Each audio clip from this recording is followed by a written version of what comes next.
What is up, everybody? Welcome to another episode of Limited Resources. This is episode number 297.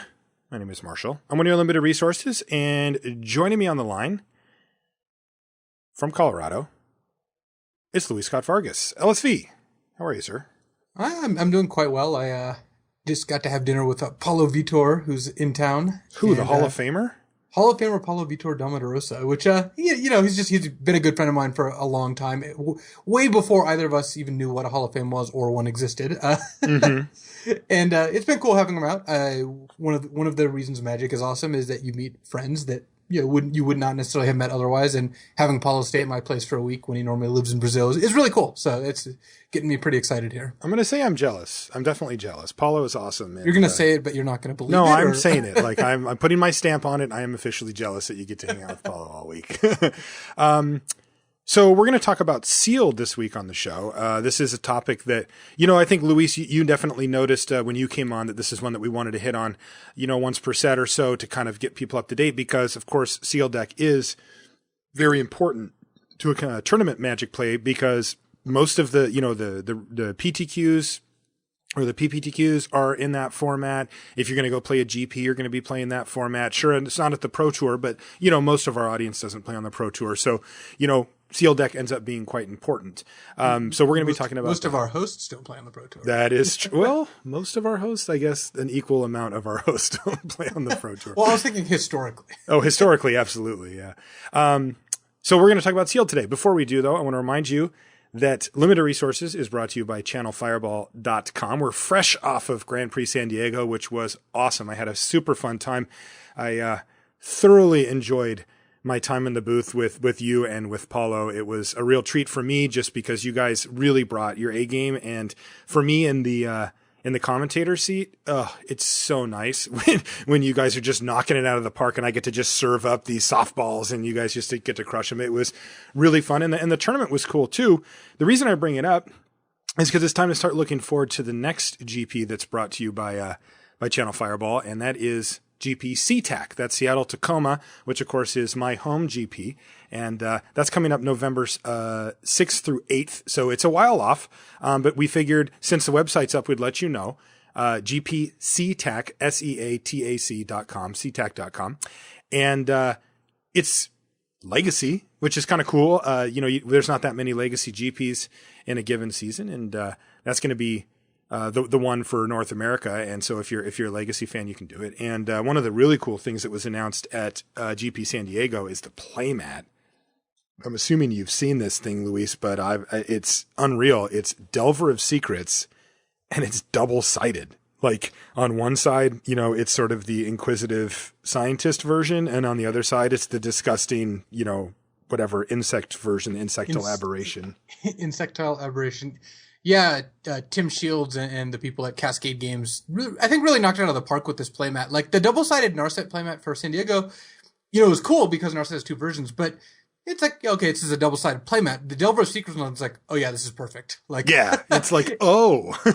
I mean, and when you're trying a new thing, the fact that the Delver one is just like perfect for it is not something that would have been immediately obvious. But yeah, now that you look at it, I mean, I don't use playmats, I will have to admit, but I do want one of those Delver ones because it's cool and I could use it as a mouse pad. Yeah, there you go. And I do use playmats. I vastly prefer using a playmat to not. Yeah, I definitely got my eye on a Delver of Secrets playmat. So gpctac.com, of course, you can find a bunch of free articles and all of the Magic stuff that you may need at channelfireball.com as well.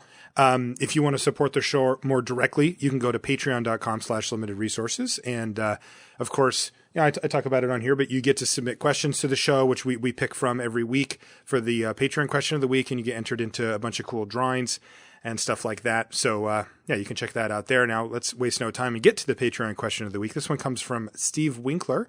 And Steve says, how important do you feel tells are in Magic the Gathering?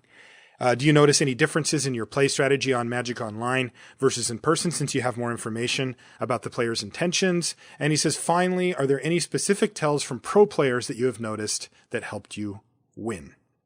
This is an interesting question. It's one that gets asked quite a bit, especially by people that are coming into the game and wondering if this is a part of the strategy of Magic that they should that they should explore. And I find it really funny because, for me, I came over from poker, right? And a lot of people think that tells that, and of course, to define what Steve means by a tell, he means a physical manifestation that will let you know what the other person's doing. For example, maybe they flick their hand really fast. They do that shuffle really fast if they have the card that they need and they're hoping that you'll cast the thing or whatever. Or maybe they put their cards on the table when they don't have anything. Or maybe they put their cards on the table when they do have something. It's one of those things where some people have these involuntary, physical actions that can help you figure out what's going on with them, whether they're nervous, whether they're confident, that kind of thing.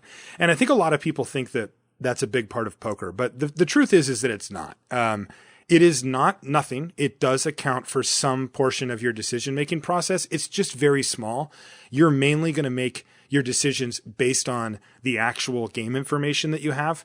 And I think that that's true for Magic as well. I remember when I first started playing Magic, I was in shock because people do not hide their tells. In poker, there's this idea of the poker face, right? Where you're very purposefully saying, I'm not going to give you any information. I'm going to look straight ahead. I'm not going to talk to you or make any mannerisms. I'm just going to stay still and not give away anything.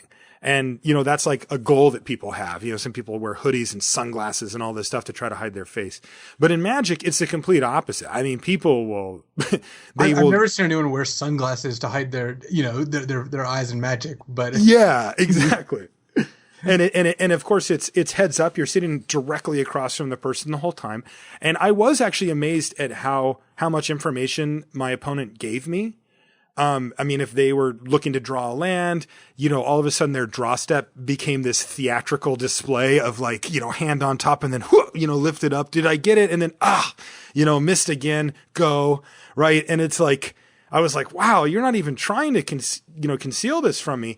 But then I also realized that I kind of my opponent had missed land drops, right? And I knew that they were looking for a land. And then when they didn't hit it and they passed it, it's not like they're not bluffing me. They just didn't find a land. So me picking up on that wasn't ultimately that useful to help me win the game. And so I kind of reverted back to poker mode where, sure, I'll take those things into account on some level, looking at the person and seeing if they look comfortable or not, but it's very small. It's like maybe a tiebreaker. Otherwise, my decisions, at least I attempt to have my decisions be based on what I know about the game, how many cards my opponent has in hand, what kind of mana they've got untapped, trying to weigh risk and reward, the things that we talk about here on the show. And I'm not trying to look into their soul to figure out if, what they have. Yeah, it's interesting. Whenever this question does get asked a lot, this is not the first time I've heard this. Mm-hmm. I kind of answer in two parts. The first is, don't worry about any of this stuff. Just focus on playing good Magic, because I believe that most people who spend time trying to worry about the psychological side, the tells, bluffing, that sort of stuff, would be better served just trying to tighten up their play, because it's hard to play technically proficiently, and focusing on that is certainly the first step. But, that being said, you do get some of this information kind of for free is how I look at it. I've talked a lot on this podcast and outside about intuition and how I play by feel to some degree. Mm-hmm. And for me, tells are less things I observe. I don't see Kibler's flipping his cards. That means, well, that doesn't mean anything because he just does that all the time. But let's say, it's not like, oh yeah, my opponent just scratched his head. I think that means this. It's more like, I feel like my opponent has this card. And if I'm playing a lot and practicing a lot, that tends to be accurate more often than not, especially since some people leak more information than others. And I go with that a little more, but it's very rare that I can point to a physical tell. I agree with you. Sometimes people really don't try to conceal information. They get frustrated. They just go, or, they already try to do the opposite, be clever and really showboat. Hollywood, they just try to oversell something, tap my 2 islands, think about it, untap, trying to represent a counterspell. It's I'm killing you. You would counter this if you could, or I'm playing a 7/7. Yes, I know you don't have a counterspell now. Right. That's why are you trying this useless bluff or whatever? Tanking really hard before chump blocking for lethal. It just doesn't accomplish anything. But every now and then I do get a feeling and I do think of a certain card, and sometimes I go with that because my opponent does have it. But in general, I would say this is the sort of stuff that don't focus on it. If it comes, great, and you can make use of that. But for the most part, just you'll get more out of just trying to play the turn correctly than you will trying to derive what your opponent has from the information. Yeah, I mean, I think like to break it down even more is like you're trying to improve your win percentage, right? I mean, here on LR, we think of things in the long term. We think of the big picture, right? And if you're trying to, let's say, you're relatively new to Magic and you're on like maybe a 40% win percentage, right? And you might not know that number exactly, but let's just assume that that's where you're at. And you're looking to get that up. Of course, you want to get it to 50-50, and then you want to go beyond that as well. If you spend your time thinking about tells, your expected peak on, like, let's say you get your tell game down perfect and, you're pretty good at it and all that kind of stuff. I mean, if you gained 1%, I would be pretty surprised, right? Like, I don't think that's I think that would be like a pretty good high end for what you could get out of like having a random tell every once in a while or being able to decipher it. But if you dedicated your time to put on your technical game, I mean, the sky's the limit. You could get up to, 60-70% or whatever, depending on the setting that you're in. If you get your technical game right. So that's where you want to put those baskets. When it comes on Magic Online, there's also tells there, right? Like people will go tap, oh, yeah. untap, like the same thing that you just mentioned about like, what am I representing with my mana, that kind of stuff. And again, I do pick up on tells on Magic Online, but it's the same way as in person, where when I play a lot of Magic Online, when I'm really in the mode, I can kind of just tell what my opponent has based on, it feels like they have this because of how they're playing, how they're acting, how they're thinking when they're delaying. Like they think a long time at the end of your first turn when they went first and they have one red untapped. That does make it more likely they have Fiery Impulse in their hand, a card that costs 1 red, than if they didn't. I'm not saying I always believe it. They're like, and you can think for 2 seconds against me and I'll just peg you as having Fiery Impulse, but the percentages do adjust a little more, and then later in the game, if they haven't had an opportunity to play it yet, I will account for that. But yeah, in general, I don't focus a lot on it. I do feel that one of the functions of practicing a lot, which is just great in so many aspects, is that you do get this information. I do find I'm much more accurate when reading this sort of stuff if I'm just playing a lot and I'm kind of in this flow state. Yeah, totally. Okay, let's do a Crack-a-Pack, Luis. This one comes from Dan Conrad. Thank you, Dan. Is the pack going to be red? Hopefully it's not a con. Let me get cons here. All right. Let's see here. Fetid Imp is our first card. It's playable. A fine card. Fetid Imp is just a card I basically always play when I'm black. A 1/2 flyer for 2 is not the most exciting, but obviously giving it Death Touch means it just will trade for anything and chip in for a couple points of damage on the way. So, yes, I don't want to first pick this card. Certainly not. But, yeah, if you have to, it isn't the end of the world. No, and one thing that I really like about it is the 2 toughness, which didn't necessarily have to be there since it often is going to trade for something bigger anyway. But the fact that it holds off Thopters on its own and green, fatties or whatever is pretty good. I have never been, super disappointed to have a Fetid Imp, but it's also, perhaps not exciting.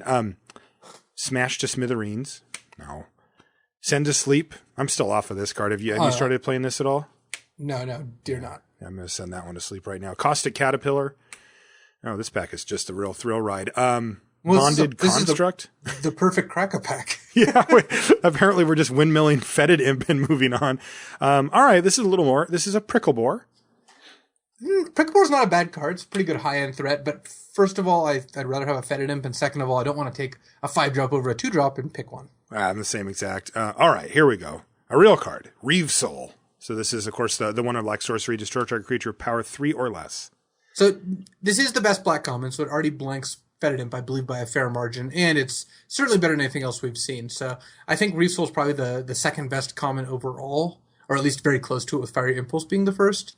So and I mean, you and I have similar feelings on the format that it's fast enough that you have to respect the quick decks, and 2 of the best commons are the 2 best cards against those quick decks where you can, stop a Topin Freeblade before it gets out of hand. Because there's not that many options for that. So Reeve Soul is a card that if I had to first pick it, I would not be unhappy. It's like Fetid Imp, I would be mildly unhappy, but Reeve Soul, at this point, I'm like feeling like slightly above neutral. Yeah, it's funny because, I don't know. I don't, when I'm drafting, I don't think about that. You know what I mean? I'm sure you don't either, but like when you look back, if you had to first pick a Fetid Imp, that's actually just lame, right? Like that is a medium impact card. And it's just like, you know, think of the top end, right? You could first pick some, you know, awesome rare or whatever, and you're walking away with a Fetid Imp. But Reeve Soul is like, okay, this is going to be one of my better cards. Fairy Miscreant is next. Oh, poor Fairy Miscreant. You are terrible. Clearly not a card that you're gonna first pick, but this is, if you want to draft that sweet blue black deck, keep an eye on it. I gotta try that. You passed a Fairy Miscreant. I gotta try that one. Llanowar Empath, a card I like a lot. I think your first Llanowar Empath is quite strong. This is the 4-mana 2/2 Elf Shaman, and when it enters the battlefield, you scry 2, which is already sweet, and then you reveal the top card of your library, and if it's a creature, you just get to draw it. I mean, I think, Llanowar Empath is super good as the first one. I think that this is the kind of card that can keep your sort of more mid-range deck rolling along. You get to affect the board with a 2/2, which can block or do something. Maybe not high impact, but at least you're doing something. And then you get to try to set up your further draw steps if you have a higher curve. Now, this format tends to lend itself to more aggressive decks, and this Llanowar Empath is quite slow for that. So that's why it's not, a super card, but this is a good card. I think Llanowar Empath definitely gives you your 4 mana worth of value, but it's not as good as Reeve Soul. Ye old Reeve Soul. All right, uncommons. All right, well, we got a gold uncommon, and this is one that I know you like, Luis. It's Erois' Champion. This is the 2/2 double strike for 1 red white. This is even the best of the gold uncommons, I believe. And as much as I like Erois' Champion, I think I've got to take Reeve Soul first pick. I just don't want to lock into 2 colors. Basically, this is the same calculation we always use when we talk about spots like this. You're going to play Reeve Soul, something like 80% of the time, maybe even higher. I don't know, something like that. Anytime you end up in black, you're going to play. Right. Whereas, and when you first pick a black card, you're going to end up in black. Maybe 80% is high, but it's not that much lower. Yeah. Right? Yeah. And when you first pick Erois' Champion, you're not going to play it that high percentage of the time. You're going to play it much lower percentage of the time, something like 30% of the time, maybe 40%. And I would say that 80% of Reeve Soul is still better than 40% of Erois' Champion, even though Erois' Champion is better. Yeah, I agree. Also interesting to note that that number might be higher on Erois' Champion, where you get stubborn and you're just like, well, yes. It's 60% of the time I end up playing it incorrectly, 20% of the time where you just like, nope, we're sticking with red white. We've made our bed. We're laying in it. And, you can get yourself into some trouble by first picking a gold card and being too stubborn. Yeah. So I was talking about under optimal drafting, which I'm not even going to come close to claiming. I always follow, but I think in general, if you think that we've repeated this point a lot, you're right. And that's because it's so hard to hammer home. Do not get married to your first picks. Do not take gold cards in your first picks if the power level is even somewhat close. Right. Now, speaking of gold cards in our first picks, here's another one. It's Blazing Hellhound. So this is the red-black one, 4/3 for 4 mana, and you can pay a colorless and sacrifice another creature to do 1 damage to something. I like Blazing Hellhound, well enough. I just won't take it over any Reeve Soul or Erois' Champion. Next is Rogue's Passage. Rouge's Passage, I believe. Oh, sorry. Yeah. We covered this at the GP, didn't we? Yes. Despite its recent forays into Constructed, I'm not going to take the Passage over one of these cards. Though it is a good card, and I actually don't mind taking it early because it's the opposite of a gold card. It's colorless. You'll just play it in any deck. Yeah, and I think it is definitely playable and can do some things to the game, to a stalled out game that most cards really can't. But yeah, Reeve Soul's still the good one. We got a foil, but it's a heavy infantry. Meh. Oh. So I think we might have found a better black card here. Oh, did we? We got a Languish. Ooh. That is a good card. Yes. Languish is one of the few cards which I think does incentivize you to be playing a more controlish deck. Though you can put this in an aggro deck and still have it be a good card. So how much better is it than Reeve Soul? It's enough better that I would definitely take the Languish here. Yeah. It's just one of the better cards in the format. We were actually practicing building a team sealed 2 days ago, and we were laying out all the cards, and it's like, well, Languish kills all the creatures in your deck. It's like, well, yeah, it kills all the creatures in the other 2 decks we're building too. It just kills all the creatures. So it's a very good card in the format. Yeah, and that's one of those things that it also just happens to match up well with what you fear in this format, right? Language just punishes it really hard. All right, so we're both taking language out of that pack. I don't think there's really much of an argument for Reeve Soul. I think it's just language. No, and then you hope that the person to your left took a red or white card and just takes Uros's champion. Because otherwise there's a good chance they take Reeve Soul. Yes, which is annoying, but not enough reason to not take language. All right, so last week we talked about Cab's theory, and we got a good response for that show, and we're going to continue the hardcore strategic stuff. We're going to be talking about sealed for Origins. So where do you want to start, Luis? Let's take a look at some of the things that you should look for in your deck. Like, what is your deck going to end up looking like? This is actually something that Josh Utter-Layton did in one of the sealed seminars he and I did for before one of the Grand Prix. This was for Grand Prix Liverpool, which I guess was Fate Reforged and Con sealed. Okay. And one of the slides he made, which I thought was really smart. This is a great way to frame this. Yeah, was what is your deck going to look like? What is your deck going to look like? Love that. And I think one of the reasons to look at it is this helps you set a baseline for kind of what you're going to end up with. And these aren't hard and fast rules, but this is kind of like, what does the average sealed deck look like? And I've listed some things. This is both from playing sealed and from just looking at the decks that people built in Dallas and in Hong Kong, the two sealed Grand Prix we've seen so far. So the first part is 2 colors. The vast majority of decks are going to be straight 2 colors, no splash. And a big part of that is that Evolving Wilds is really the only good fixer. Meteorite's a playable card, but it's not a card you want to rely on to fix your mana very much. Right. So Evolving Wilds is really how you're going to end up splashing if you do, plus maybe the rare Painlands. But that just isn't going to be that common. Most of the time, you're not going to end up with enough fixing because you can't just go 7/7/3. That's just not good practices. And you also have to end up with a single colored card that's worth straining your mana base and is in a color that you wouldn't want to play a main color of. So in summary, you just aren't going to splash very often. So I would for the most part assume that is not going to happen. You're going to pick your 2 colors. Your sealed is going to be not your necessarily 2 best colors, but the 2 colors that work together the best. Right. The most common colors are red and white by a lot.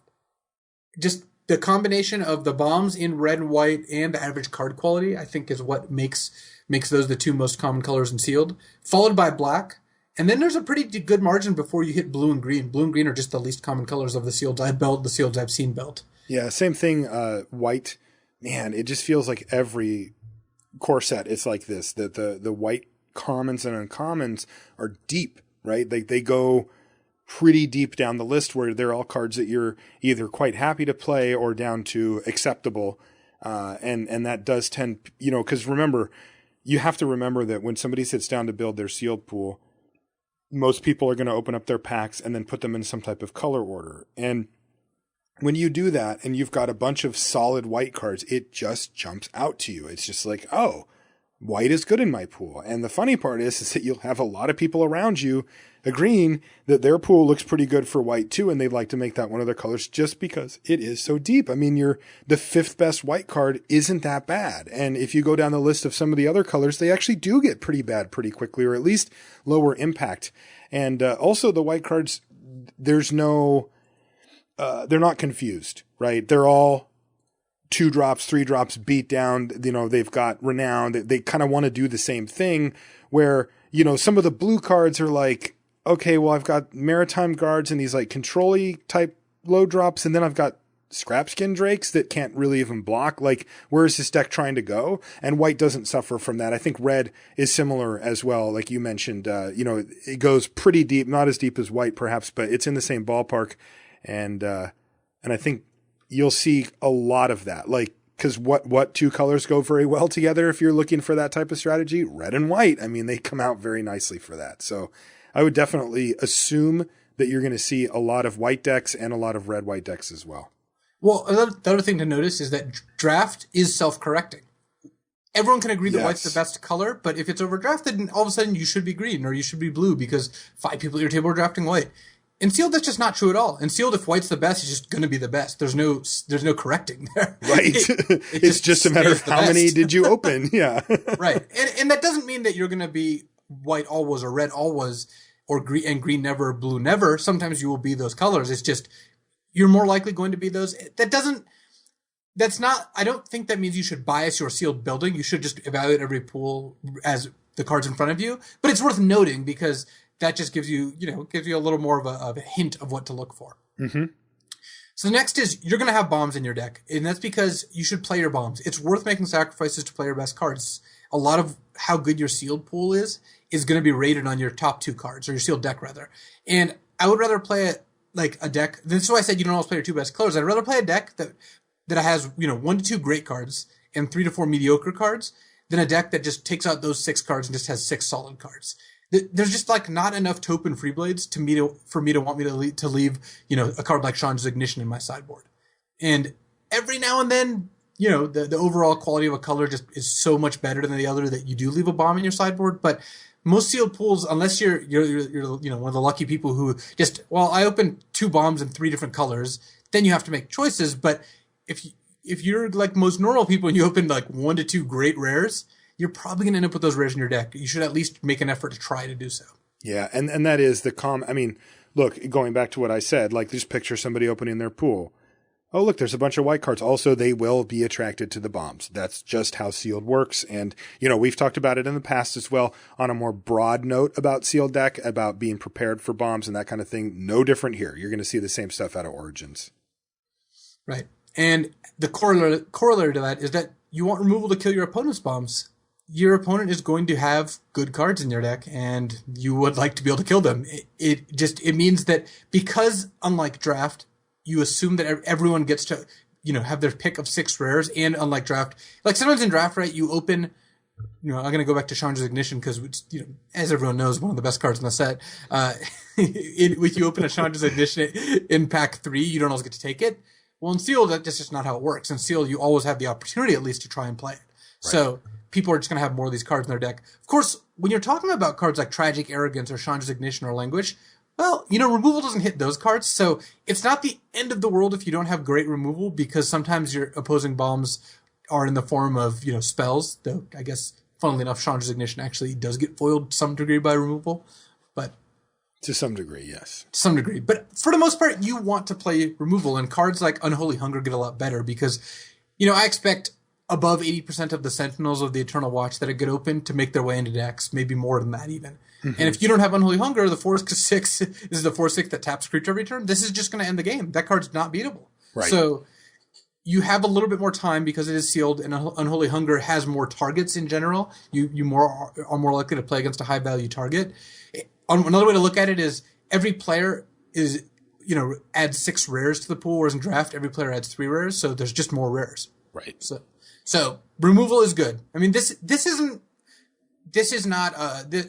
last couple of points are, of course, pretty much applicable to every sealed format, but it's worth talking about in relation, especially to Origins. The next couple are a little more Origin specific. One is that the gold cards, the cycle of gold cards, those give you some incentive to build your sealed deck towards those colors. They're not quite bombs, none of them, but if you have some pretty close calls, they're a good tiebreaker. Like one of the few green decks, for example, that went undefeated in I think it was Hong Kong. It was red green because it had 2 Zendikar Incarnates. The red green 2 X4 or X number of lands you control. Yeah, that card's just good and efficient. And if your green and your black are pretty close, and you're definitely going to play your red, well, playing 2 4 mana 5/4s or 6/4s is a pretty good reason to choose green. Right. So gold cards give you a kind of easy way to look. Sometimes you can rule them out because they do require 2 colors, so you're kind of locking in.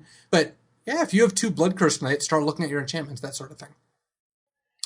The other point is synergy. You're not going to see a lot of synergy decks. There are synergy cards in the set, but as we've discussed in draft, the synergy cards are not particularly compelling in this set. I have not found them to be cards I really go out of my way to enable. And in Sealed, you have a lot more cards that kick over your sandcastle. Your opponent just going to have more removal cards, and you're going to more often get your cards destroyed. So don't go all in on trying to build a themed deck. It's generally not great in Sealed. Some exceptions to that are the non-creature synergy cards, like Sigil of the Empty Throne that pays you every time you play an enchantment, or Thopter Spy Network that rewards you for artifacts. If you have the cards that enable these are a little more resilient. No number of Unholy Hunger stops these cards. So, one thing I wanted to ask you about. So we were talking about, so you open up your sealed pool, right? And okay, so one color stands out to you or whatever, but there are some pretty darn good colorless cards in this set as well that you could pretty likely assume every one of them that gets opened, every hangerback walker that gets opened at a given sealed event is going to be played, right? Mage Ring Responder comes to mind, even cards like sort of the Animist or, even like a Foundry of the Consuls, the land that makes the 2/1/1s. All of these things that don't require colored mana, they're also likely to see play. And whenever I'm looking at a set for sealed, like trying to evaluate it, I do look for colorless cards as well, just to get an idea of, look, this is the card that no matter who my opponent is, it's likely to show up. You're talking about your Ugins and, these massive colorless bombs in different formats. And there are a few here. I think Hangerback is sort of the headliner, but it's also just something to keep in mind that all of those are going to get played as well. Yeah. And you are, that's definitely the sort of thing where you can sometimes lay out the colorless cards and just know you're going to play all of them, which actually makes it, opening good colorless cards makes it easier to choose your colors too, because you can choose a shallower color that has a higher top end. Yeah. Because you got 3 colorless cards to fill things out. Yeah, totally. Now, what about the speed of the format, Luis? The general take that we have for this is that we're like, well, it's sealed, it's going to be slower than the draft format. Is that the case in Origins? So this is where I think Origins differs from most sealed formats, and this is where I think you're going to get a lot of value off knowing this, is that Origins sealed is slower than Origins draft, but it's way faster than a lot of sealed formats have been. Just the last couple sealed formats, the Cons, Fate Reforged, and Fate Reforged Dragons, haven't been particularly fast. Cons was the slowest, but I would choose to draw in those formats a lot of the time, and you're going to have your default deck is going to be fairly controlling. I don't think that's the case in Origins Sealed. It's not, again, this is still sealed. You still want, Kothafed, the 6-mana 6/6 flyer, still a good card for sealed. You're still going to be happy with that card. But people are just playing all their 2-drops. All the decks that have done well that I've seen just have a good curve and want to play a card on turn 2. Yeah. This isn't previous formats where I've literally cut 2-mana 2/2s for my sealed deck, like frequently, because who cares? You don't need those cards in sealed. I'd rather have 5-mana 2/8s than 2-mana 2/2s. That's not true. That's not true in Origins. In Origins, you want your 2-mana 2/2s. You're gonna play your Taupe and Freeblades. You're even gonna play, dare I say it, Mage Ring Bully. And these are cards that are going in your deck. Mage Ring Bully is not a card I love still, but you're gonna play a lot of your 2-mana 2/2s, especially if you have a good curve to back them up in a couple removal spells. Now, do you view this as a beatdown style curve? Like if you're playing these 2s, are you doing it to just womp on your opponent and try to get there? Or is it more like, look, you have to respect the fact that some of these decks are going to have reasonable curves, so you can't just skip your 2s because you need to be able to interact in the early stages? It's more the second. I'm not saying that you need to build a beatdown deck, and if you don't have one, that you're dead. It's more like your opponent's going to play their 2-mana 2/2s, their Taupe and Freeblades, their even like Goblin Glory Chasers and cards that are just that showed up in one of the 9-0 decks in Dallas. And wow, looking at the rest of the decks, it's like, oh yeah, these decks are just beatdown decks. They have Bogart Brutes in them. They're attacking their opponent on turns 4 and 5 pretty frequently. They're playing 2-drops and 3-drops. And even if you don't have that deck exactly, you want your 2-drops that are decent blockers. And that actually makes me think a card like Maritime Guard, even though you're not going to be blue very often, if you are blue, a card like Maritime Guard actually seems playable. It's a card I would never put in my sealed deck in a lot of formats. But this format, I think, has some amount of that where people are just playing these 2-color decks that start on turn 2. And if that's the case, then you can't just ignore it. You can't just play all 6-drops. Right. Yeah, I do find that interesting. I'm not super shocked to see it, though. Again, going back to the colors, I think that stand out to people in this format, which again, I think are white and often red, but white, a lot of the cards that you're quite happy to play in draft are 2-mana and 3-mana creatures that are designed to beat down. So people are still going to be playing those as they're often going to appeal to them as their most solid color. And that's going to lead them down the path of, well, I've got 2s and 3s and 4s. And I'm going to just start turning my guy sideways. You need to be prepared for that. I think there have been sealed formats that are significantly slower than their draft counterparts. And in that case, it's usually a folly for them to do that. They'll usually play a kind of this wannabe beatdown curve, and then it doesn't really hold up when their opponent plays like a 4-drop, and all of a sudden they're staring it down and they don't have this streamlined deck with all the combat tricks and removal and stuff, and you can just shut them down. But here, it just seems like critical mass is definitely achieved thanks to, again, white and red kind of doing their thing. So be aware. I think that you could die pretty quickly in the sealed format, more quickly than you might plan on if you're used to other older sealed formats compared to their draft. Right. I can imagine someone who hadn't played this sealed format, building their deck with a slightly higher mid to top end, choosing to draw first, and then just your opponent plays Topin Freeblade into 1/3 flyer, and then all of a sudden, Stalwart Haven, and just being like, oh, so that's what's going on here. Yeah, holy crap, right. I only have, and of course, especially can be punished if you're taking the route of, well, I'm going to bring in my removal for their bombs, which is, especially in this day and age, generally slower removal. And if you're getting whacked by their 2-drop and their 3-drop, they do still get to play their bombs. So the best way to deal with the 2-drop and the 3-drop is to play your own so that you can block or, trade or whatever and mitigate the threats that way rather than relying on, your 1 or 2 copies of Unholy Hunger or whatever to kill their Topin Freeblade. Like that is going to be a really tough way to approach the format, because they will eventually also have their own bombs, even, mythic uncommons like what you mentioned, the Sentinel and that kind of stuff. So you do need to still have that plan to beat their high end, but also have to respect the fact that you could be taking damage early in the game. Right. And again, this doesn't mean you should set out to build a beatdown deck every single time. If you don't get there on there, that's fine. And don't think that, well, I've got to build this red-white beatdown deck. I'm going to leave, I'm not going to play my blue that has like Whirler Rogue and Soulblade Djinn because the curve is worse. This is still sealed. Things are still slower. You still can play your Kothophed. You can still play your Gideons Phalanx. Like, these are still just cards that you want in your sealed deck. You just have to be aware that you're going to get pressured earlier in the game than in most sealeds. I still would build your sealed such that you can play your powerful cards. Powerful cards are still more important here. Okay. And it's just more like respecting the fact that they could have 2-drops. It not only that, but also in most sealed formats, I tend to push people to not try to build these beatdown decks because they end up being worse than in draft. You just don't have the curve But I think in this format, if you open a good sealed deck, you can actually build a beatdown deck. I think it's not mandatory, but I think in this format, it's a lot more permissible to build a beatdown deck if that's the cards you got for it. You don't have to just force this like mid-range control deck, which I think it was pretty bad to try to build beatdown decks in the last couple formats. You should, even though you immediately did after telling people not to. But well, that was in Modern Masters, and okay, yeah, that was basically true. We'll never forget.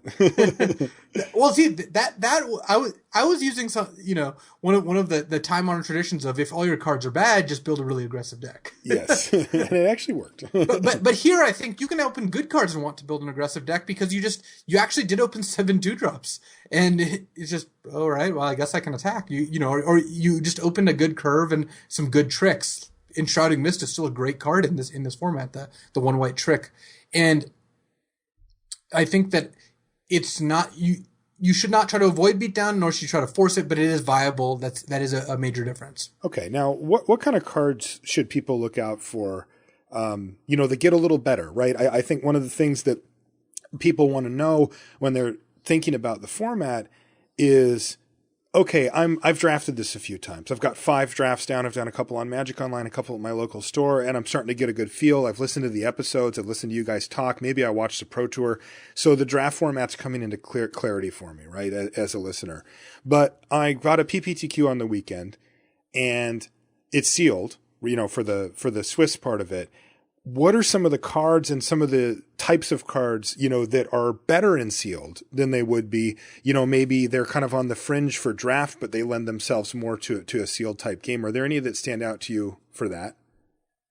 Well, like I just mentioned, cards like Gideons Phalanx or Majoring Responder, these like big 6 or 7 drops, tend to get a little better in sealed. I actually think Majoring Responder is still good in draft, but very good in sealed. I would never not include this card in my deck if I opened it. What about less good ones? Because those 2 cards, assuming you get up to 7, are very powerful cards, right? But there's other 6-drops in the format. There's the Serpent, there's your Vastwood Gorgers, these cards that are like, they affect the board. The Serpent is the type of card that says, okay, if this game's going to go long, I'm going to be a 6/6 attacker. How low on the totem pole are you willing to go here with these 6s and 7s? I'm definitely not against playing some of these, kind of medium 6 and 7s. I think that you do want a high end in most of your decks, and you have the space for it. I'm not excited about this, and I'm not like going out to try to play all Vast Gorgers in my deck, but the card is fine. But it's a little better in sealed than it would be in draft. It is a little better. Yeah.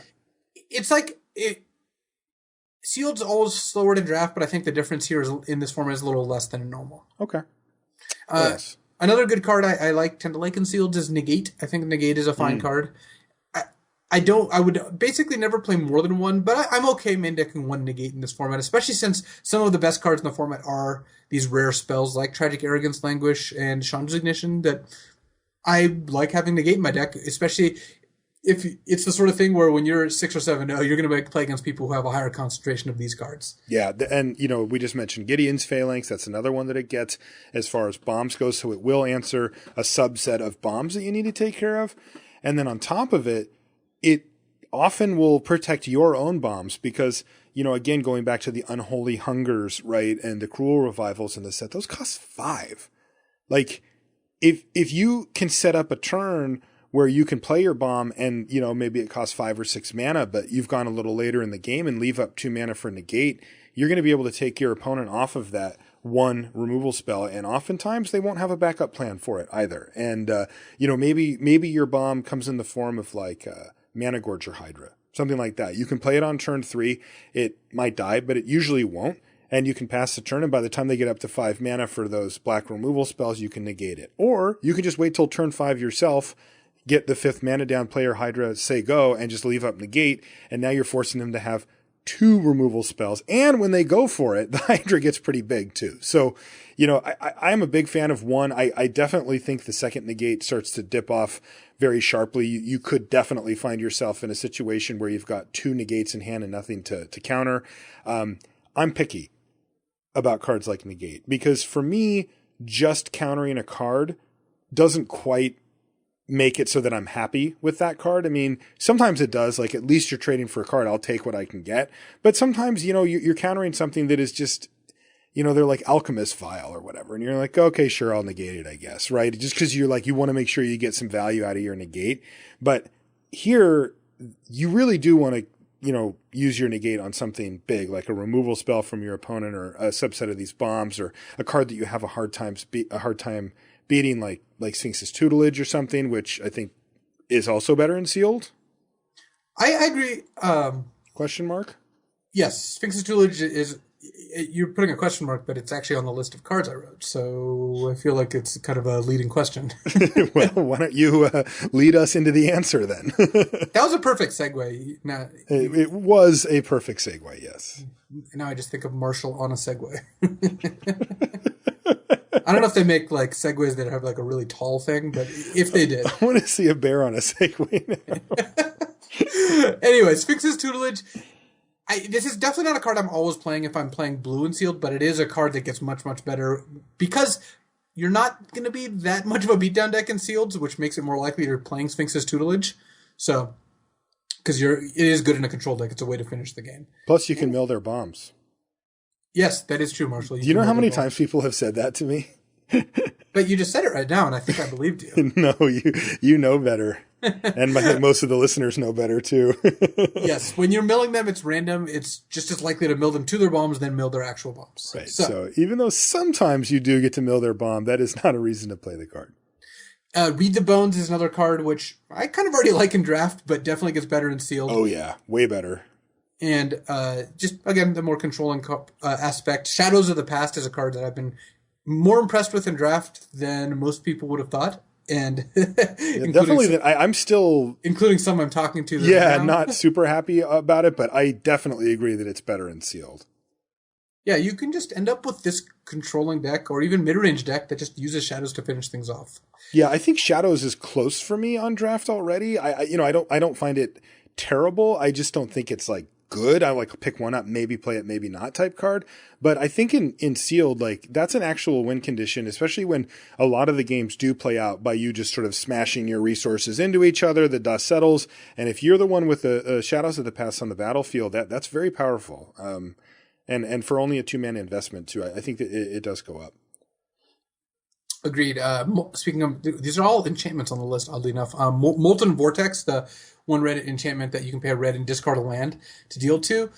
I've actually cooled down a little bit on this in draft. I've been a little less impressed than I thought I was going to be after playing with it, but I do like it sealed as a way to not flood out, and it's especially powerful in decks that don't really want to hit more than 5 mana because you can just stop playing your lands. Yeah, I mean, the logic stands, right? Even so, we warned that this sealed format isn't drastically slower than its draft counterpart, but it is slower. And the slower the format, the better Molten Vortex gets. It just means you have more chances to draw lands that you would normally not have anything to do with, and now all of a sudden you got something quite potent to do with them. Right, and then speaking of lands, Zendikar's Royal, the 3 green You picked up on that segue too, did you? Good job. Enchantment. Yep. Yeah, you're just on fire. We're just really professional right here. That's the first. When you think limited resources, you think professional. Yeah, or you think bears on bicycles. Bears on segways. Professional bears on segways. Because normal bears ride bicycles. Professional bears can afford a Segway. Man, that was good strategy. All right, so Zendikar's Royal, again, same line. You're drawing lands. Yeah. You have more time. This card's already was the equivalent of a 7-drop. So now that these cards get a little bit better, yeah, the games get a little longer. Zendikar's Royal is fine. Yeah, I think it's fine as well. Again, this format being so fast in draft has just pushed out a few of these cards that are borderline playable for me. Again, the Sphinx's Tutelage, the Shadows of the Past, the Zendikar's Royal that we just mentioned. These are all cards that I think are close to being good enough in draft. You just don't need to mess with them. It's just better to beat down your opponent. But if you take just a little bit of a reprieve, 3/4 of a turn on average per game, something like that, all of a sudden these cards start to look a bit better because cards like Zendikar's Royal can really take over a stalled out board in the middle part of the game where you play the Royal, you're not under immediate threat of death, and then you just start pumping out these 2/2s, once every turn and a half or whatever it ends up being. And, that's powerful. I mean, the card is powerful, right? Like, there are 5-drops that affect the board immediately, and that's what I tend to play in draft. But if I had a lot more time, or if I could make decks that I knew would get me to the late game, I'd rather have Zendikar's Royal. Like, it ends up spitting out 8 power, 10 power, 12 power, and for no mana after the initial investment. That's very powerful. It's really good, but you do need that window, and it does feel like the sealed gives you enough of the window that you're more likely to play Zendikar's Royal than you would be in draft. Agreed.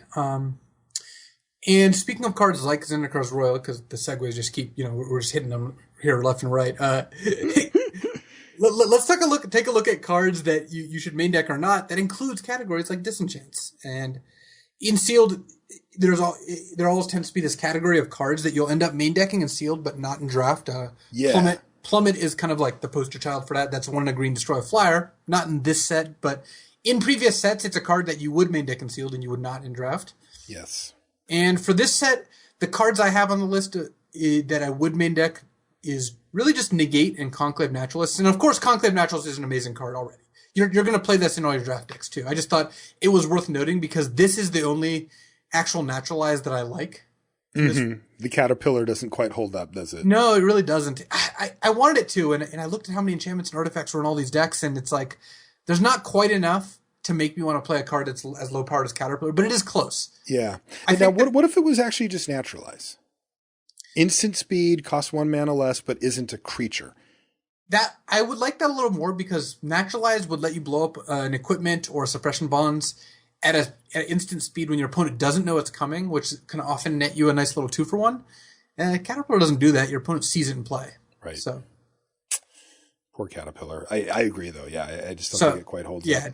Negate I do like main decking. I like 1 Negate, like I mentioned, just because it's the kind of card that stops something powerful for a pretty low cost, and your opponents are going to have those cards. Mm-hmm. I'm right now leaning on the side of not main decking like Enlightened Ascetic or Caustic Caterpillar, Smash to Smithereens, or Aerial Volley, the 1 green deal 3 to flyers divided as you choose, just because I just don't see that it being good enough against enough decks, and when it is okay, it's not like insanely good. It doesn't kill their 6/6 flyers. So these are all fine sideboard cards. You should bring them in when it's appropriate. And again, I think of these Caustic Caterpillars close enough that, if you ended up squeaking a Caustic Caterpillar into your main deck because you needed another card, I would not think too much less of you. No, I agree. And, and some of the cards that I brought up a little bit ago, your Hangerback Walkers, your Mage Ring Responders, it isn't the worst thing to have a main deck answer to those type of cards. I agree. I would prefer not to have to get to that point. But I think if you were short playables, you could do worse. You will very likely find a target for your Caterpillar. Now, if that makes it worth it to have that card in your deck is unclear because it depends entirely on what the target actually is. Obviously, I think if you're killing a Thopter token with it, it's not what you had in mind for it, but it's kind of like, well, I'll take it.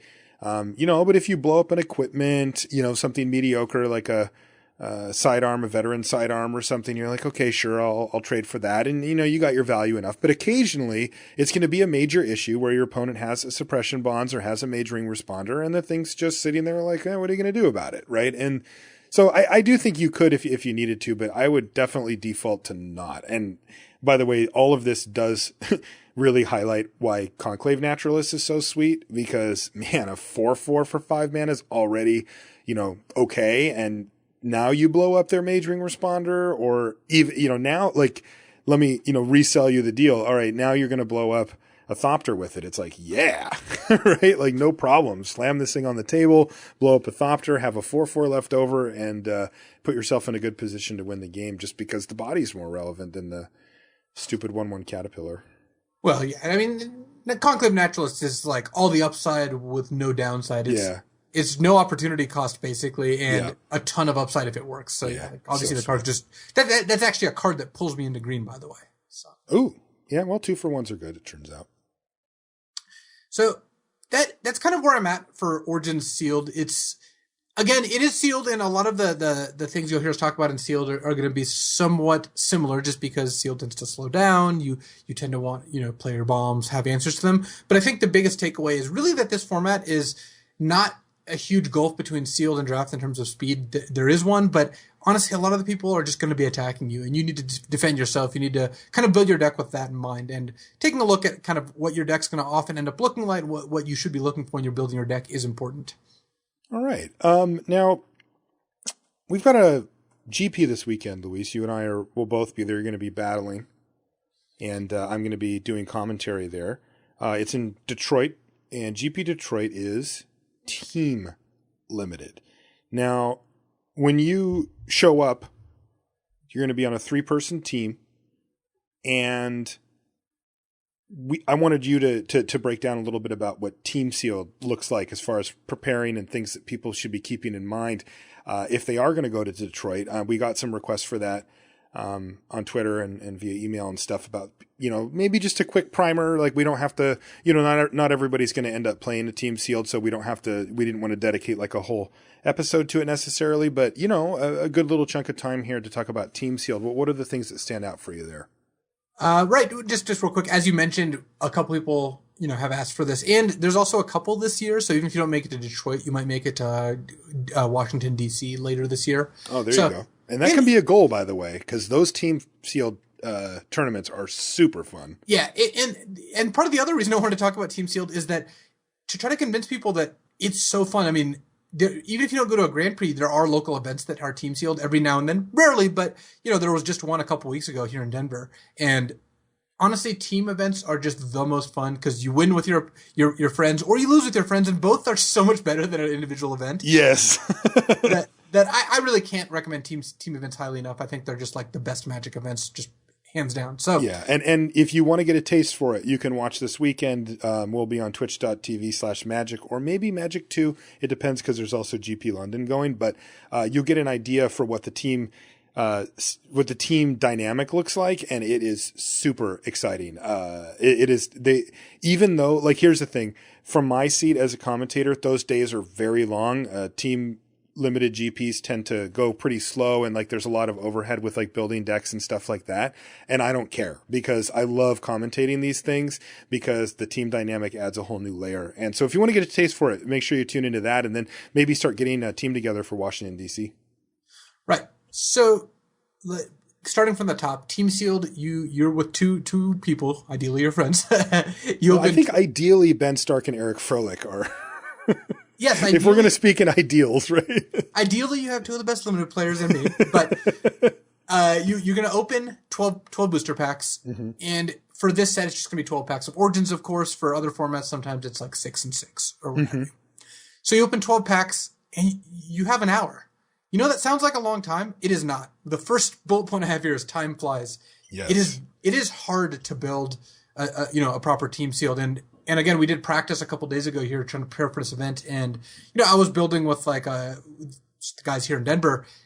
We opened it, we opened our packs, we started talking about decks, we laid a bunch of different decks out, and all of a sudden, Paula looks up and is like, if this were a real tournament, we would have had to use our decks that we built like 2 iterations ago because your time had gone by. Wow, that's insane. So one of the advantages of practicing is that you're going to be faster, and speed really matters here, because it's not that you can't build the decks in time. It's that you need to be able to build the decks, then break them up and try different decks and do that.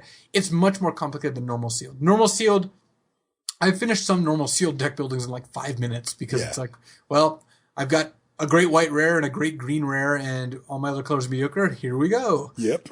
And it's just a matter of figuring out the 23rd card and then getting your mana sorted, and off you go. Right. Whereas in team sealed, it's like, we've got a great red white deck and a great green black deck. And while unplayable mono blue deck, all right, that doesn't work. Or like red black, green white, white blue looks pretty good, but what if it was actually red white? And then you just like shuffle everything around. Yeah. So it's a short time period, and one of the best ways to save time, both in the beginning and overall, is know what is just the straight up chaff and just separate it quickly. And these are just your unplayables.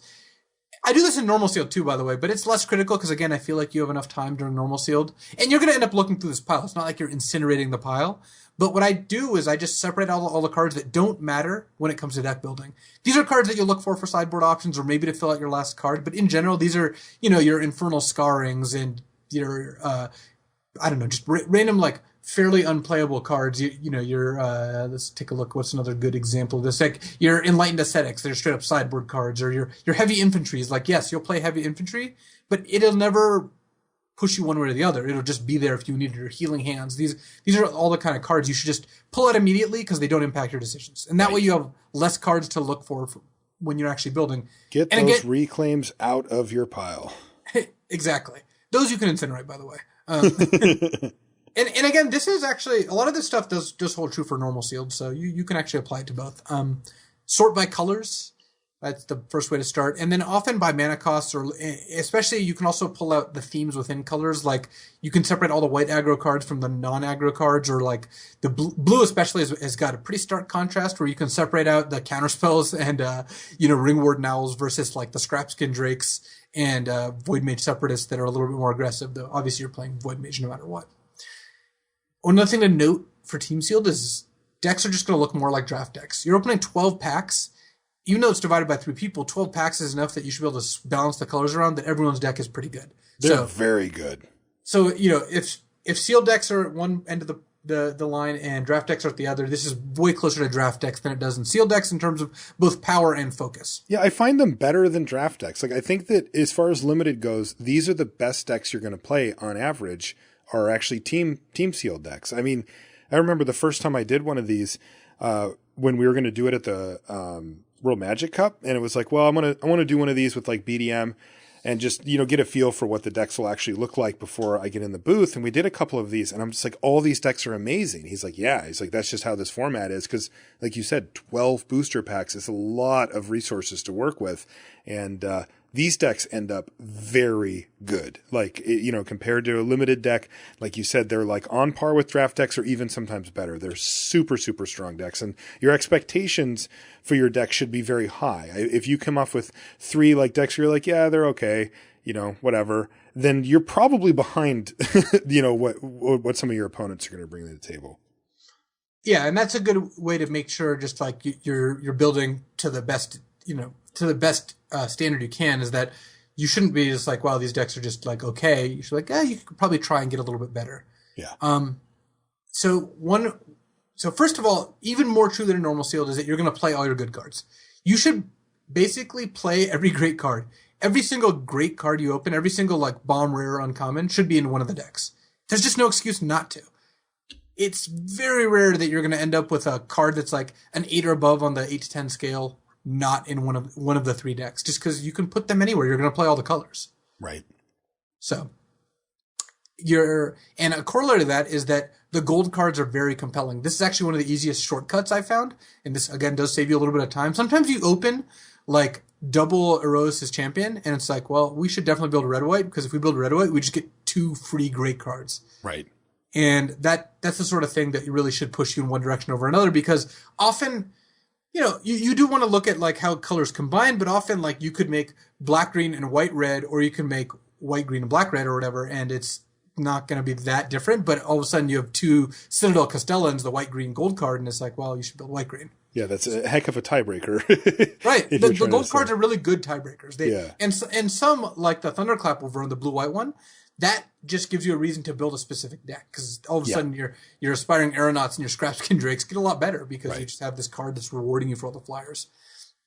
And that kind of leads into the next point, which is that synergy is actually better in Team Sealed than it is in normal Sealed, because you have so many packs that you're more likely to open multiple copies of cards that are build-arounds, and you get to put them all in the same deck.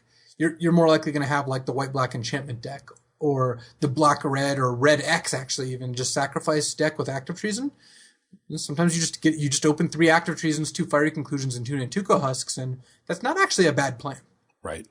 And so it's funny that throughout Sealed and Draft, we've been saying like, yeah, synergy in this format's not really that big. You should be more worry about power level. Actually, in Team Sealed, you can kind of head a little deeper into synergy land and build your elf deck, because you just have the cards. Right. I mean, like if synergy is going to be a thing in Magic Origins, this is where it will happen. If we see a bunch of decks at the GP that are not synergistic, then we know that this format just wasn't built such that you could build those type of decks, because you will have shots to build very streamlined synergy decks. I mean, especially ones that are reliant on certain commons. When you're opening 12 packs, you're often going to get multiple copies of them, 2, 3, 4, sometimes even 5 of them, pop up in some of these pools. And, think about the gotta collect them all cards, or, any of these type of cards that rewards you for having multiples and multiples. I mean, you could, if you open the right pool, you could build an elf deck that has almost all elves. Like every creature in the deck is an elf, or most of them. One of the sealed pools we had, I ended up with a deck with like 14 elves in it, including and this is another example of synergy that might not be immediately apparent. But I had 2 Guiltleaf Winnowers, the bomb, 3 black 4/3 that kills something that has uneven power and toughness. I had 2 of those, and they were so much better in that deck. Not even necessarily because they were elves, but because that deck had Lenore Empath to find creatures, and I got to play double Macabre Waltz in my deck full of elves with cool abilities.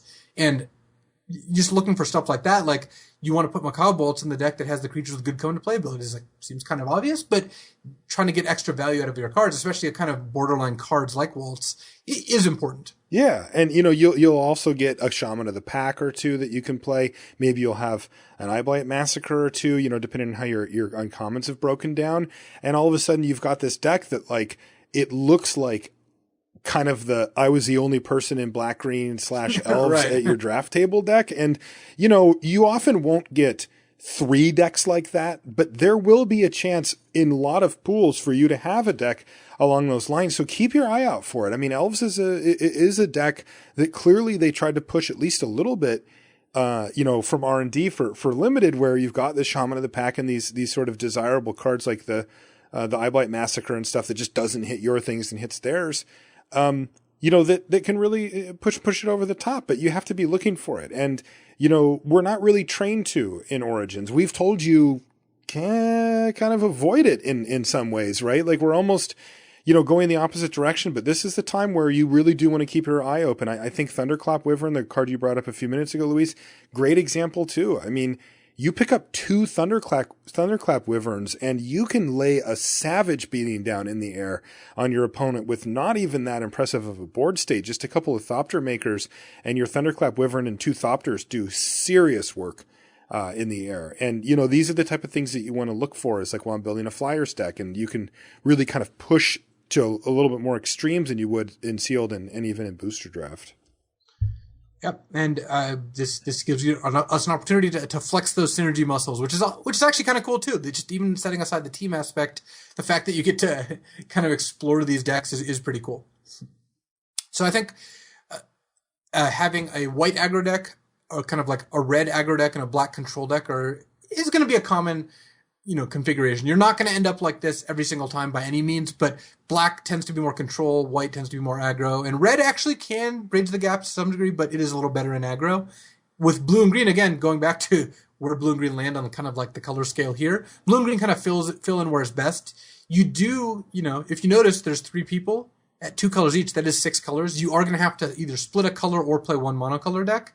So you're going to often end up doing that, and blue and green are the least likely to get split because they're the shallowest.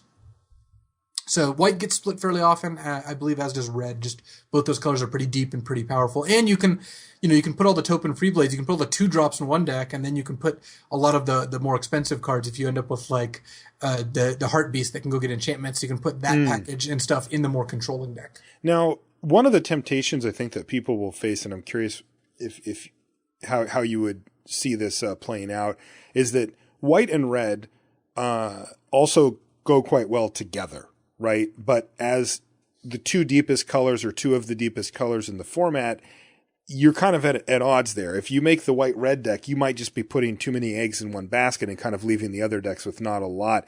Do you tend to avoid that? Even though, I mean, it's tempting, right? You see this like, oh, we have this sick white-red deck. But, you know, you might want to break up the colors. That happens sometimes, right? It's not just about getting one great deck. It's about getting the best possible decks overall. Right. Most of the time you can end up with 3 decks of close-ish power level, 1 to 10. There's going to be like one that is better generally and one that is a little worse. You know, they're not all going to be exactly equal. And sometimes you do have to just load up one deck because it's strategically better to have one deck that's great and 2 decks that are bad. That is not good. But because sometimes just the cards end up that you can't break them up easily. Sometimes you just have fantastic red-white cards with, you know, double Eros as champion, and you just have to have this great red-white beatdown deck because you're not looking to build beatdown decks, the other 2 decks, and you want to play red-white to play the champion. So all of a sudden you end up kind of, you know, with all your great cards in one deck, and that's just how it ends up being. Or you're only going to have one black deck, but black just has 3 great rares, so just the black deck looks insane. Mm-hmm. And, you know, that's fine. Sometimes that is good. You do want to kind of spread things around. I think aiming to have the 3 decks be approximately equal is good, but just make sure you don't want to be subtracting 3 points from one deck to make another deck 1 point better. Yeah. So don't take out like, you know, if let's say Languish was great in one deck because it had a bunch of creatures that survive it, don't put it into a deck where it's not good just because the second deck needs the help. You should try to balance it a little bit better than that. Try to put the cards where they're supposed to be, but sometimes you just have these cards that are great in any deck. Let's say Kytheon's Irregulars is just a fantastic card, right? If you've got 2 heavy white decks, which sometimes will happen, just put it in the one that needs it the most because that card's just fantastic if you can cast it. It's not really like a card that needs a particular theme to be good. Right. It's not a synergy thing. It's just a power level thing. Yeah. So another thing to notice is don't play 3 colors. I just don't see a reason to play 3 colors. Just put your good cards in the decks that need them. You don't need to splash. Like, why splash a great white card? Just put it in the white deck. Yeah, and that's something that pops up a lot in these things because you'll be tempted. I mean, you'll often have multiple evolving wilds, and you'll even have some pain lands thrown in there too because, you know, maybe one of your packs, the rare is a pain land, and, you know, it's a free splash, but, you know, there's no such thing as a free splash. You may have a low impact splash, but, you know, the only time I could see doing that is if the other card just had no other home, like, I can't honestly imagine it. Like you said, there's only 5 colors and you're going to be playing 6 color or, you know, 3 different color pairs. So it's hard to imagine that there would be a card that you just couldn't. It would have to be like, I guess, a gold card that wasn't in a 2 color pair that people were playing, but that was splashable in one of them. I don't know. It seems like we're already stretching here and you're going to put a pretty big knock on the consistency of your deck. And I'll tell you what, the decks that you face at a GP in Team Sealed are often not going to have that same inconsistency hit, and they are going to smash you. you don't know who you're going to sit across from when you play your match. So you could be playing the fast deck or the slow deck or the, bomby deck or whatever. And you certainly don't want to take the risk of, missing a beat against the fast deck. And it's usually better. And if to just employ a little discipline and to just play 2 colors. Yep. Another thing to think about, or not think about in this case, is just don't worry about where each deck lands. Like, there's not much of a strategy for choosing which seat gets which deck. Just have each player on your team play the deck they're the most comfortable with. I think that's by far the best way to look at it. Yeah. Also, I like making that clear while you're doing your testing. I have played in a team GP, and one of the things that we said at the beginning was, now just to be clear, like whatever you build is you're just building it, right? Like it's not people tend to already get attached to the deck that's sitting in front of them somehow. And it's like, no. We're going to put the deck in the hands of the player that is the best or the worst at playing these type of decks, just because you built it or were the one that happened to get assigned, hey, you put the red-white deck together or whatever, doesn't mean that you're necessarily playing it. It's good to make sure that you don't get mentally attached to the deck that you're building, because I think, it's natural to do that when you play a solitaire sealed event. You start building your deck and you're already starting to imagine yourself, am I going to win with this? And which card should I put in and all this stuff. And you can start to get a little attached to it. But just remember, the deck should land, like you said, it doesn't really matter which seat that ends up being, random enough anyway. But they should land in the hands of the player that's best piloting them, assuming that that's the case. So yeah, just don't get attached to the deck you're building. I know it sounds weird, but it actually does happen when you do it. I always just play the deck I build. What if somebody else wants to? Yeah, okay. So that basically wraps up our look at sealed today. It's, if you had to distill it down to bullet points, it's really just play your great cards, play cards that can kill your great cards, make sure that your deck is fast enough because other people will be attacking you, play 2 colors, and for team sealed, there's a couple differences here, but it's not all that different. Sealed is not a super intricate format, but it does also reward practice. One of the reasons that Owen Turtenwald, when he won Player of the Year back in 2011, he went 9-0 at a bunch of sealed Grand Prix on day one, and he practiced more sealed than anyone I ever knew. It's not random that he just kept going undefeated in sealed. It's not that he just got lucky over and over again. He played a lot of sealed. He knew the format. He knew what people were doing, and he knew how to build his decks. It is a skill-based format. It is one that rewards you for practicing. So I think that even though draft is considered a more skill-intensive format, because it is, sealed still has quite a bit of room for improvement. If you think you can play in a sealed tournament with doing 0 practice, well, I think you would get something out of doing at least a couple. Yeah, I wish that those, the listener base, the formats get old pretty quickly. 2011 was, 4 years ago now. But I was playing GPs at that time. This is before I started doing coverage. And it was like, I remember looking online at whatever, GP San Diego or wherever I was playing, Austin or something. And Owen had 9-0 day one. And I looked up his deck list and it was just this like my deck was way better and I missed day 2. Now he's obviously a better player than I am and was certainly much better at that time as well. But like his deck was kind of a pile. Like it was not a good pool. It was not the kind of pool that you'd be excited about. It did not have any bombs, like no, just crush you bombs or whatever. And he just casually 9-0'd with the thing. And he did it multiple times in that format. And while, those cards are probably lost on us now just because it's hard to relate, a not current format because not everybody knows the cards. I think it was just a strong example. For me, it was just like, well, this is what a real professional Magic player looks like versus a weekend warrior like me who, played sealed and practiced. But he 9-0'd with a deck that, like I said, it was way worse than mine. And I couldn't even, I didn't have buys or whatever, but I X3'd with it on day 2 on day 1 did not even make day 2. And my deck was good, like very bomby. So I agree 100%. We've talked about sealed before, but it is worth reiterating that it is a highly skill intensive format. And practice does vastly improve that. You can play it on Magic Online. You can play daily events or whatever, if that's the best way for you to get the sealed. But another way you can do it is to open sealed pools. And, one of the ways that I think you can get a lot of value is like if you've got a box or let's say you've drafted a box or whatever, is you just set out sleeves that are marked like 1 to 14. And, maybe sleeve A, sleeve B, in different groups, or they can be different colored sleeves if you have just a bunch of random ones, and just sleeve up the packs as you open them for like a draft with your friends or whatever. And that way you can reconstruct the packs later.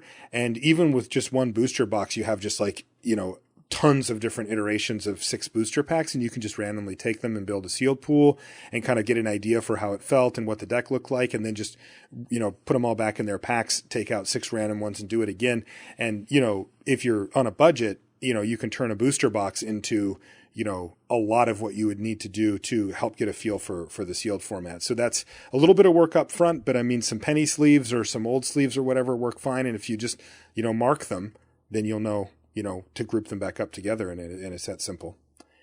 All right. Well, that'll do it for the show this week. As always, if you guys want to find us on social media, I'm Marshall_LR and Luis is LSV. You can also send us an email, lr@lrcast.com.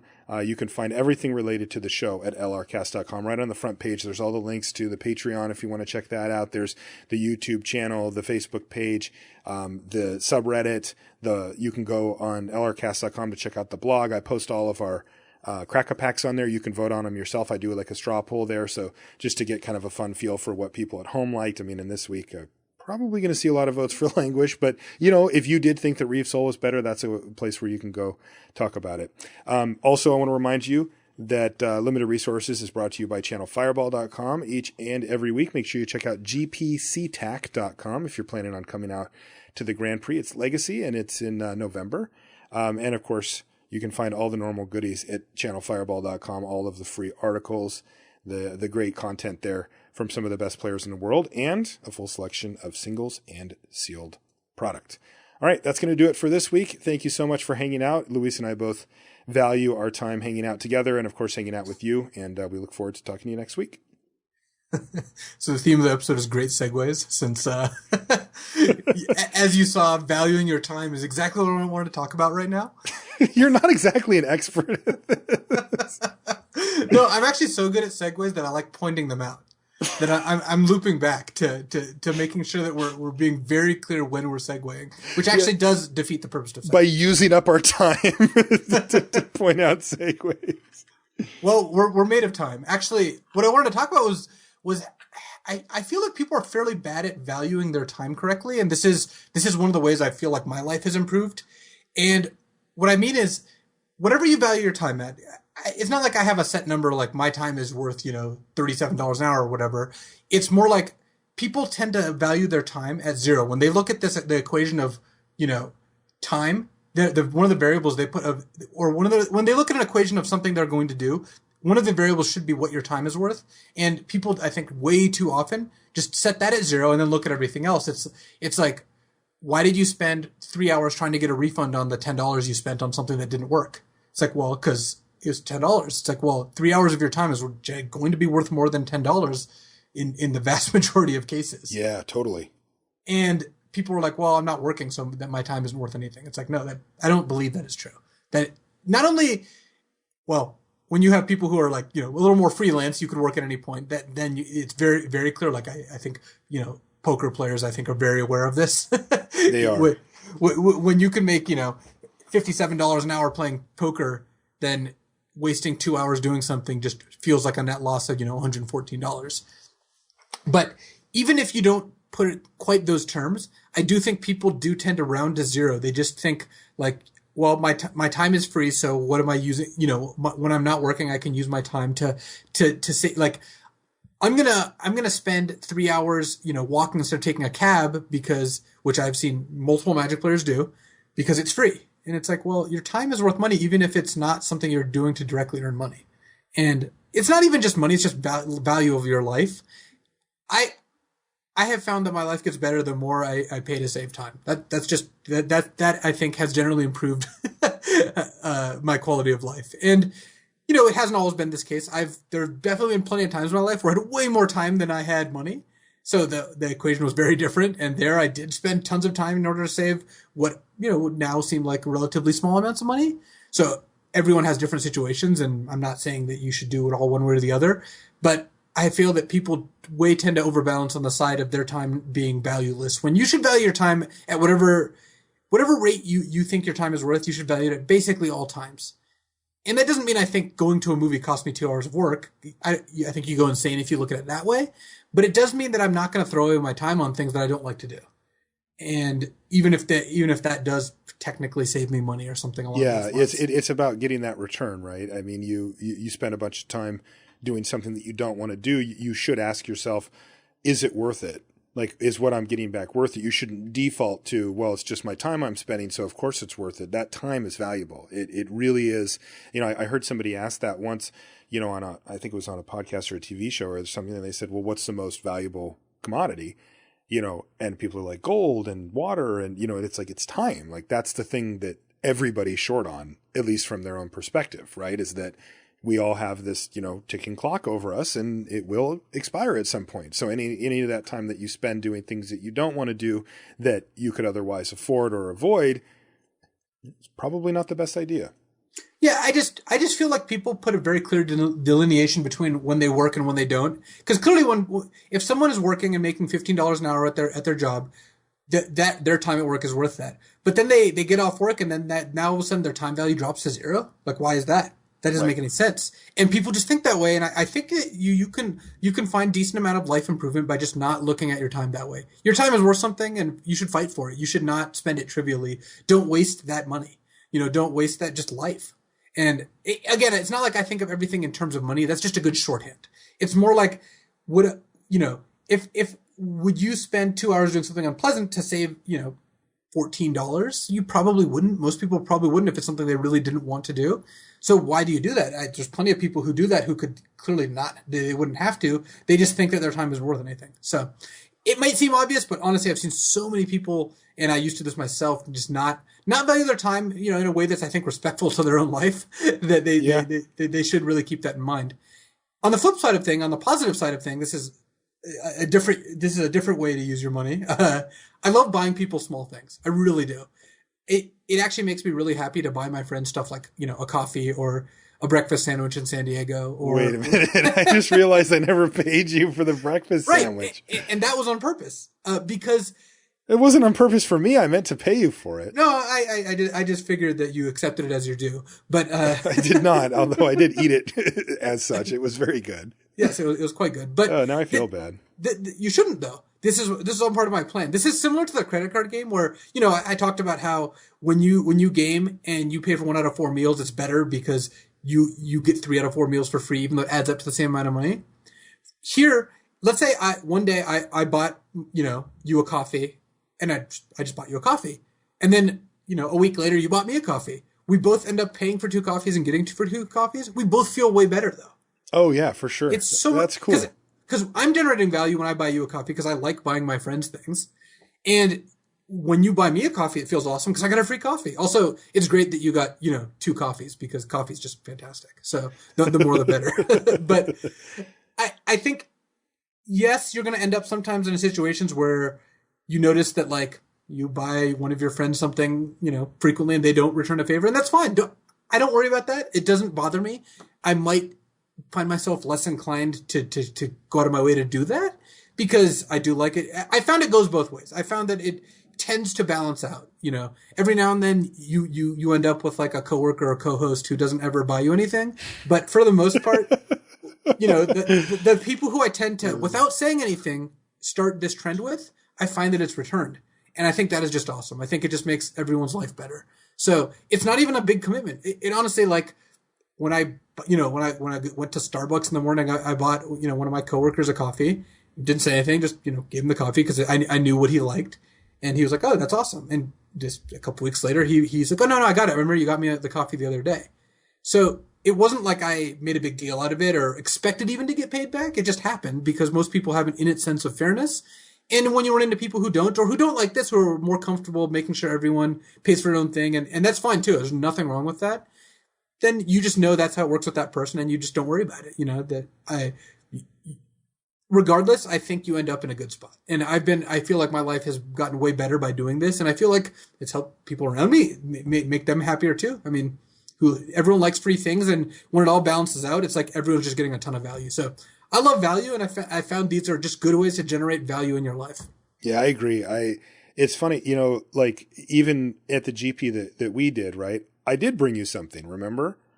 And it was this stupid little cable that you can plug into your computer so you can have two headsets. And that's because when we did the podcast with Raptor, when he was at your house, you guys were in this horrible situation where you had to like sit in the same chair and like share one iPod headset or whatever. And I was shopping for something else for the podcast. And I thought, this is a thing that could be really useful, right? And it was like $10 or something. It didn't cost anything, but I was like, this would be awesome. Cause you often, like you have Paulo at your house and like this happens all the time. And I thought, well, I'll get one of these for Luis, and I got one for Ifro too, because it just is like such this thing that you just would never really come across in day-to-day life of like, oh, I need a headphone splitter in case we end up, it's just not like a thing. Like, I'm not going to use it in day-to-day life forever, but you will end up using it, I hope, and then it'll be good. I probably will. Also, how good should I feel about buying things for my friends? And to add to this story, by the way, Luis, I went out to dinner with Ben Stark and a bunch of the guys on Sunday night, and I was feeling very generous there too and bought dinner for them as well. Well, that goes back to one of my other signups where I also think it's definitely, value added to game for dinner, but this is just a slightly different tack. I'm less likely I'm not going to buy one of my friends an expensive dinner just randomly all that often, though I have, every now and then. Sure. It's more like just I just try to think of other like small things I can do for other people because I feel like it makes me happy to make other people happy. And I again have found they tend to reciprocate kind of naturally without thinking about it much, because if you think about it, it's just a good thing to do. And people, again, we both end up in a better spot.